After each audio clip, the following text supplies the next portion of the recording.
Hi guys, my name is Alicia. If you don't know who I am, I make thrifting and sustainable fashion type content every single week. This week I was in the mood to do some sewing, and I've kind of had this idea in my head for a bit to make this plaid patchwork baby doll style dress. I feel like almost a year ago now I thrifted this really cool vintage like neutral tone plaid print pattern, and I immediately knew I was going to make a dress with it. I just never got around to it, and I wasn't really sure exactly what style to make out of it. Patchwork dresses, and not only patchwork but plaid patchwork dresses, have been really popular lately.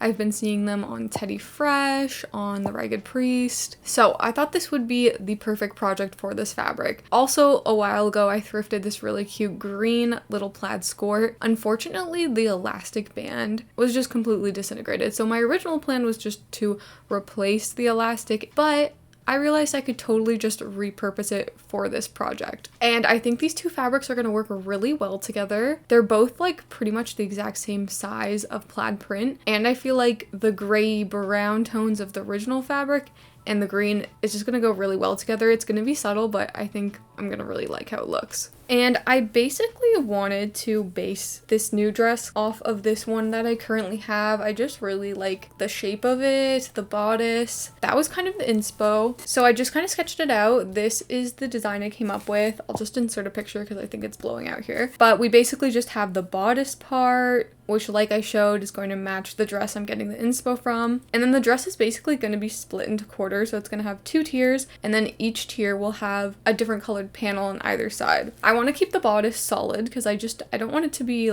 too much, but I thought if we made the straps the green color, it would all tie in really nicely. So that is the plan. So once I had my design, the next step was to create a pattern for this dress. So you can basically create your own pattern from any existing dress or even tank top that you already own. Pretty much all you have to do is just trace out the existing piece. But I actually ended up getting some help from Caroline Barulis's class all about pattern making. So we're just going to take a quick moment to talk about the sponsor of today's video, Skillshare. Skillshare is the largest online learning community for creatives with a huge depth of different topics. I particularly really love their sewing tutorials, such as Caroline's, just because of how in-depth they go and they really take it step by step. It just feels very reassuring learning from actual experts in their fields. And even though, like I said, for recreating our pattern, we're basically just tracing out an existing piece of clothing, she just gave some really good extra tips and advice to really take your pattern to the next level and make it super professional, especially if your pattern has any sort of darts or intricate details like mine does. Skillshare uses a learn by doing type of approach where each member will actually come out of the class with something to show. This is personally my favorite way to learn because, as you can see, I already have all my pattern pieces ready to go. So whether you're interested in graphic design, photography, productivity, or even sewing like me, Skillshare truly has a class for any of your unique interests. And the first 500 people to use my link will get a 1-month free trial of Skillshare. So I highly recommend signing up for free, even if it's just to go in, watch that pattern making tutorial, because yeah, it was super helpful and it's really going to set you up for the rest of this project. So thank you so much to Skillshare for sponsoring this video, and we will continue on with this dress. So now that we have our pattern pieces ready to go, you can actually just go ahead and cut out all your pieces of fabric, which I actually just prepped last night. You can actually see them just waiting for me on the sewing table right there. The pieces of your bodice is really going to depend on what shirt you end up tracing,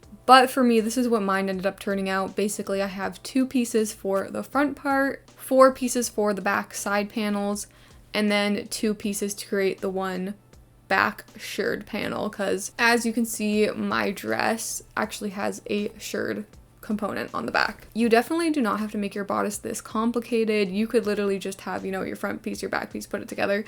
But like I said, I just really like the shape of my dress, so I wanted to recreate it. Plus, if your fabric doesn't have any stretch to it, the shirred piece is a really good way of giving it a little bit more extra stretch to get over. As for the skirt panels, those are going to be pretty much universal no matter what your bodice looks like. So for the first tier of the skirt, you basically just want to take the width of the front of your bodice and divide that by 2 so that it's only covering half the width, because we do want it split into 2 different panels. But because we're actually going to be gathering this fabric to give it a little bit more volume and therefore that kind of baby doll effect, we're actually going to multiply that width by 1.5.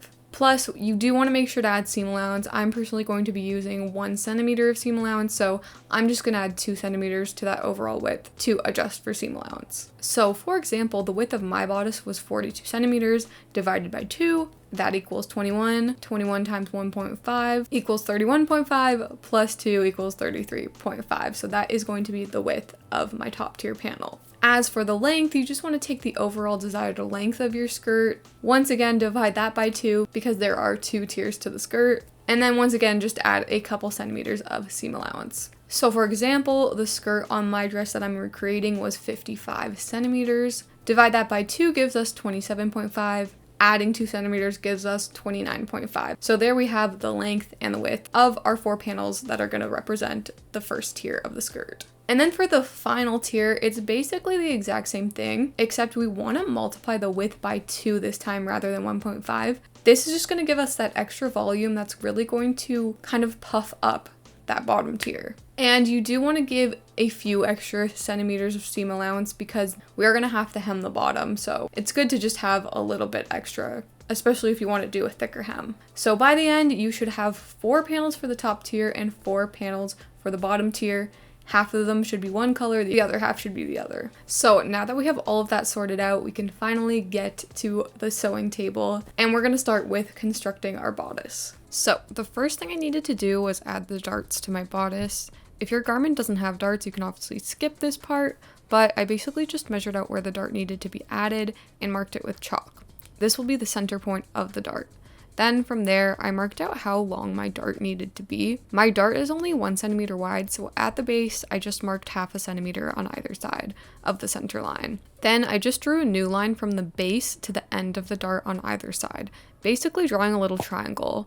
It's hard to see because I used white chalk for some reason, but then you can basically just fold your triangle together so that the center line is on the fold and the other 2 lines meet. And as you can see, we have our dart. It's really subtle, but will add some nice shape. Now, all we have to do is just sew along where the pins are. You're basically just sewing on the lines you drew, which should slowly taper in to create your dart. Then you can just repeat that for all the darts on both sides of your bodice. Once that was complete, I just added my side panels, right sides together, and pinned them in place. Then I took it to my machine and sewed the pieces together. Once you've joined all the side pieces, it's time to attach the inside and outside pieces of the bodice together, making sure to include your straps. I ended up repurposing this little tie that was attached to my skirt, which just so happened to be the perfect length for both of the straps. But unfortunately, you'll probably have to make your own straps, but I was pretty happy I could skip that part. Once you have your straps, you basically want to sandwich them between the bodice, making sure all the pieces are right sides together, and pin it all in place. Then you can just sew it all together at the top, making sure you're catching the straps. Feel free to sew over them a couple of times just to really secure them. Then I just made some cuts in the seam allowance to make it a little bit easier to flip right sides out, and this is how it was looking. Next, I wanted to add a top stitch just to hold everything in place and make sure the neckline would sit properly. So I just started by ironing it all flat. I like to use a pencil to really get those edges out, and then we are all good to just sew along the top. The trick here is to get really close to the edge of your fabric because that's just going to look the cleanest. And our top stitch is complete. Next up, we want to assemble our shirred panel. This part is totally optional, but I think it really fits in with the look of this dress. I actually have a whole other tutorial on shirring, but I wanted to try a different method for this dress. So we want to lay our pieces right sides together, pin the top and bottom sides in place, and then take it to the machine. Once that's done, you can flip it right sides out and iron it flat. Then flip it inside out again and trim the seam allowance. Flip it right sides out one more time and we can add our channels for the elastics to feed through. You're basically just going to be sewing a bunch of lines across the whole width of the panel, making sure that they are wide enough for your elastic to slide through. Once you have your line sewn in, it should look something like this and it's ready for the elastic.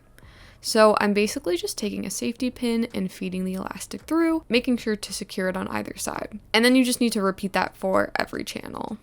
Although this part took a little bit longer, I personally think it was way easier to do than the last method I tried. Plus, it just looks so much better in the end. So I would highly recommend this method, honestly. And once all the elastics are in, you just need to sew them in place. Now that we have our panel, we can add it to the rest of the bodice.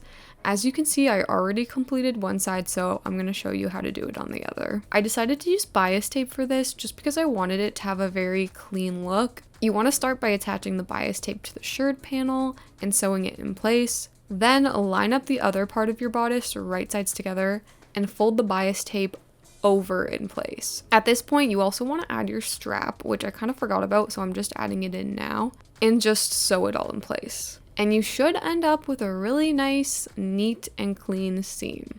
Now that our bodice is complete, we can move on to the skirt. So we're going to start with our first tier by connecting our pieces right sides together and sewing them in place. Just making sure to alternate the colors as you go. I also just went ahead and finished the seams with a zigzag stitch just so they don't unravel over time. But once all the pieces of your first tier are connected, you should have this kind of like patchwork looking tube. And then we can just repeat the process for the second tier.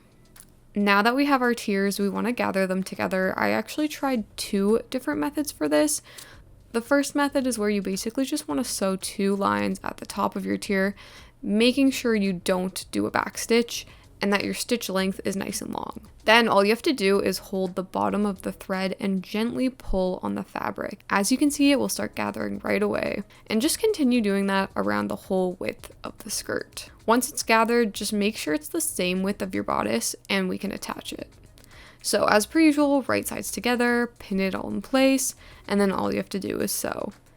If you have a shirred panel like I do, you can actually avoid gathering this area of the skirt and instead pull the shirred panel apart as you sew. This will create a natural little ruffle in the skirt and ensure that you'll be able to stretch out the panel all the way afterwards. Now that that's attached, we can move on and gather our second tier. Like I said, I ended up using a different method for this. I actually took a break in between sewing the tiers and watched this video from With Wendy where she coincidentally tries out a sewing hack for gathering fabric. It worked out super well for her, so I thought I had to try it. But basically you set the tension of your machine super high and you even tug on the top thread a little bit as you sew, and as you can see, it worked like a charm and it started gathering right away. This method was so much quicker and easier, so I am so glad I just happened to watch that video. And once we have our second tier gathered, we can just attach it to our first tier. And lastly, all we have to do is sew the hem and the dress is complete. So this is how the dress ended up turning out. I am so proud of this. I think this is my best work so far.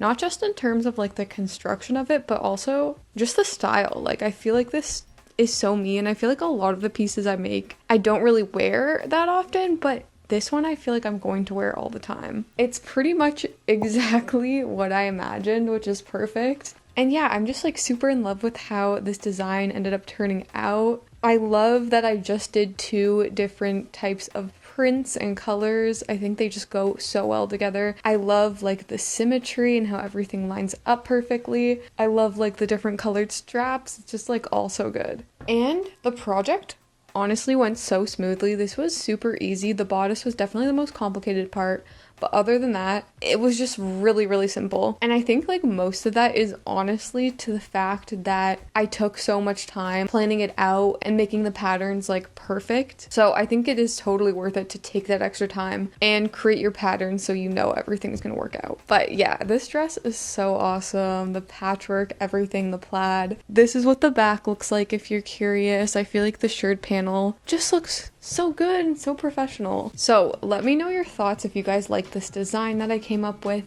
and also if you end up making it. But as always, thank you guys so much for watching, and I will see you next week.